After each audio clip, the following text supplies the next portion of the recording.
Halo semuanya, kali ini kita akan lanjut lagi tentang yang namanya data analytics. Nah, di sini kita akan fokus ke yang namanya analytics methods. Oke, pertama-tama perlu kita ingat bahwa analytics itu dihasilkan dari manusia, ya. Jadi sebenarnya ini idenya itu dari manusia, gitu ya.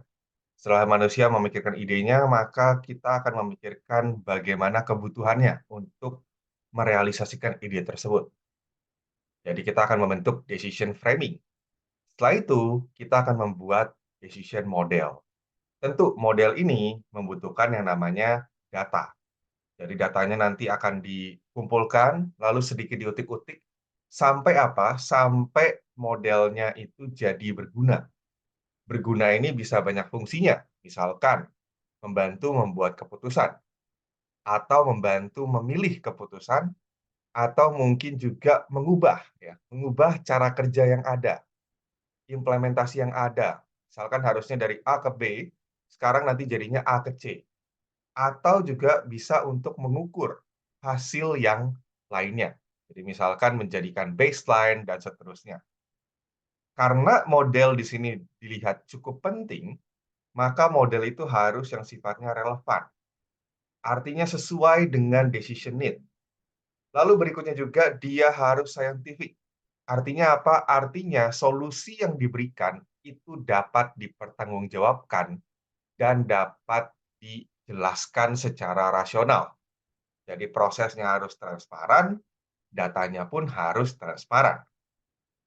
Nah, sekarang mungkin kita akan lihat bagaimana sih keterlibatan gitu ya dari decision framing sampai decision execution untuk level proses value management.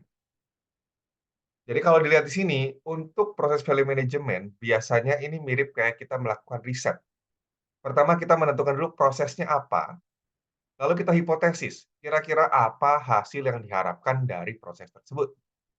Lalu kita uji, setelah itu kita lihat hasilnya, kita improvisasi, dan yang terakhir adalah kita monitor ketika dia sudah diimplementasikan. Nah, tahap-tahap dari decision framing sampai decision execution itu sebenarnya bisa di-mapping ke 6 tahapan ini. Jadi kalau dilihat, ada beberapa tahap mungkin yang sangat relevan ke bagian-bagian tertentu. Contohnya, untuk generate hipotesis, itu biasanya mengaitkan dari business intelligence, data stewardship, dan data modeling. Begitu. Lalu untuk roll out or rollback, jadi melihat kualitasnya dan memodifikasi sesuai dengan kebutuhan, itu mungkin yang relevan adalah decision making dan decision execution. Sekarang kita naik ke level yang lebih atas, yaitu ke manajemen capability value. Sama juga ya. Jadi di sini sebenarnya tahapannya mirip ya. Kita menentukan capability sampai akhirnya kita mengembangkan capability tersebut. Oke. Nah, cuman di sini mungkin tidak dalam level proses lagi, tapi levelnya adalah capability dan sistem kontrol. Tahapannya bisa dilihat di sini. Jadi dari decision framing sampai decision execution, dan ada beberapa yang sifatnya terkait. Jadi mungkin untuk setup data stewardship, itu tentu decision modeling dari desain the control system itu harus sudah selesai. Yang ketiga adalah ketika masuk ke level organisasi. Jadi kalau di sini, tentu kita lihat sekarang state organisasi seperti apa, lalu kita punya visi, visinya bagaimana, bagaimana kita mencapai visi tersebut dengan project dan roadmap. Nanti setelah itu roadmap-nya dijalankan dan tentu saja harus diuji. Sama juga ini ada keterkaitan setiap step satu sama lain. Berikutnya juga ini bisa juga diterapkan ke konsep to value realization. Jadi dari mungkin define problem, lalu kita bangun model, kita kumpulkan datanya, kita lakukan analisis, lalu setelah itu kita ambil keputusan, dan keputusan itu kita integrasikan ke hasil. Nah, itu tadi adalah teori ya istilahnya ya. Teori-teori bagaimana mapping tahap-tahap untuk pengambilan keputusan gitu ya ke dalam beberapa level manajemen. Nah, sekarang masuk ke yang pentingnya. Tadi kan dilihat materi kali ini terkait dengan analytics method. Gimana cara tahu bahwa ini adalah analytics method yang baik. Paling gampang tentu adalah lihat dari hasilnya. Jadi, pertama, kita bisa lihat rekomendasi yang diberikan, ya, apakah bisa dikonversi nggak sih jadi keputusan? Ya. Itu pertama. Kedua, dari keputusan, bisa nggak sih dijadikan aksi? Ketiga, kalau udah jadi aksi, bisa jadi hasil nggak? Keputusan sendiri, itu ada level kualitasnya. Pertama, jadi degree of confidence in its optimality. Jadi seberapa percaya diri, seberapa yakin kita terkait dengan optimalnya dari decision yang kita berikan.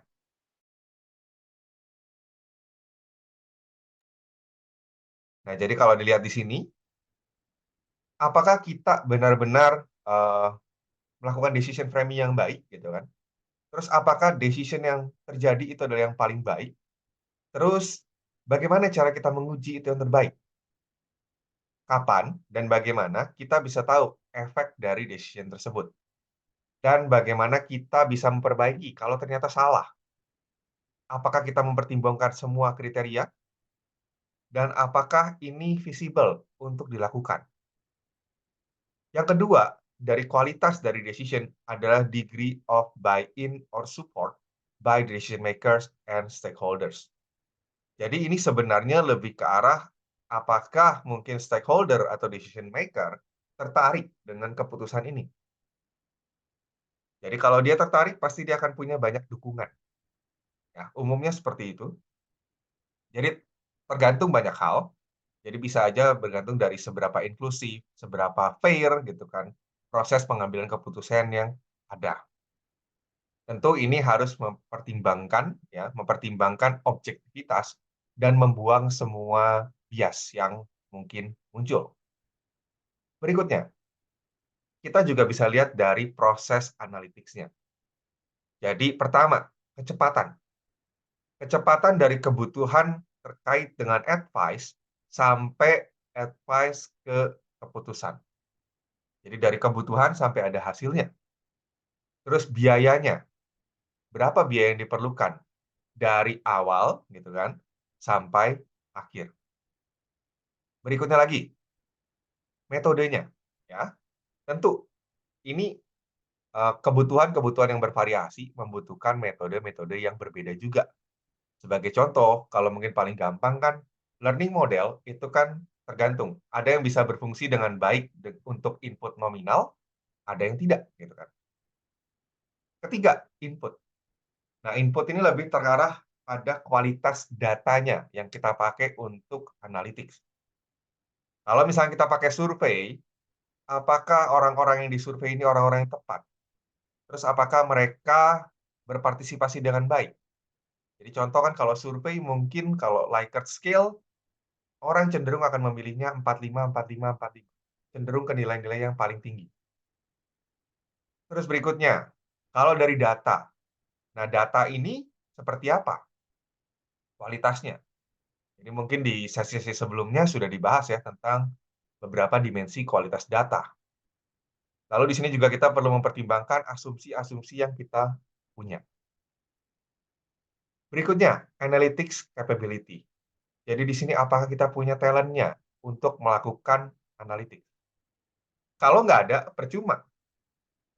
Punya proses bagus, punya input bagus, punya output bagus, tapi nggak ada orang yang bisa melakukannya.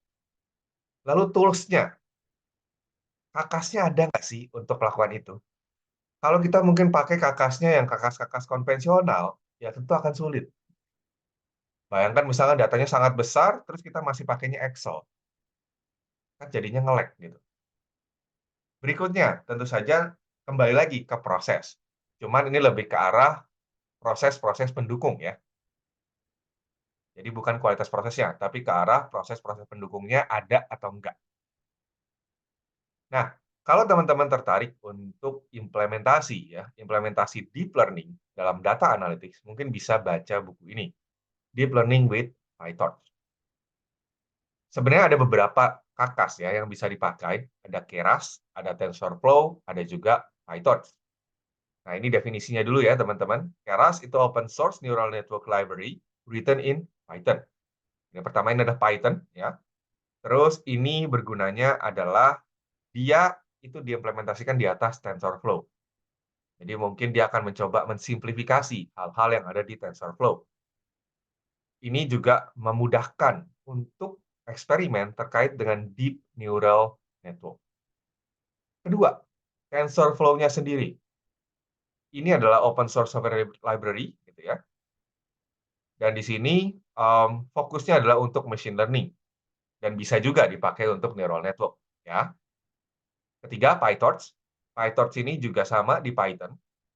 Nah, di sini dia bisa berbagai aplikasi, ya, dan dia dikembangkan oleh Facebook AI Research Group. Jadi kalau definisi sebenarnya kalau dilihat ya mirip-mirip aja gitu ya, mau pakai Keras, mau pakai TensorFlow, mau pakai PyTorch. Nah, cuman di sini ada beberapa hal yang memang lebih baik. Lebih baik pakai Keras, lebih baik pakai TensorFlow, lebih baik pakai PyTorch.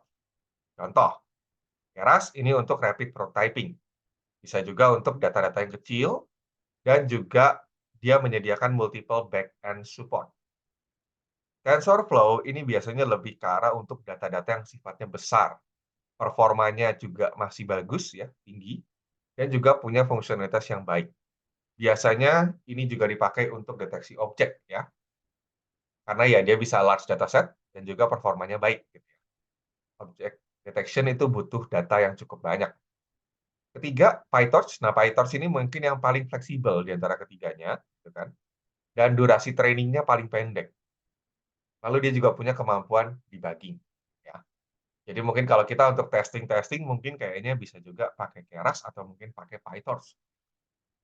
Baik, seperti itu saja. Terima kasih.